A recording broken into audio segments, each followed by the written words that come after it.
In this video, I'll guide you through how you can change a search icon to a search bar in Shopify. If you find this useful, then please consider subscribing and like this video. At the beginning, you have to log into Shopify admin panel, then choose your theme and click on this three-dot icon and click on Edit Code. Once you click on Edit Code button, then this page will open.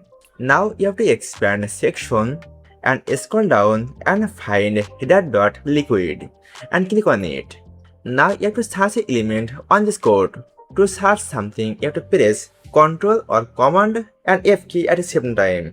Now search for render space colon header hyphen search. Then you have to open this page.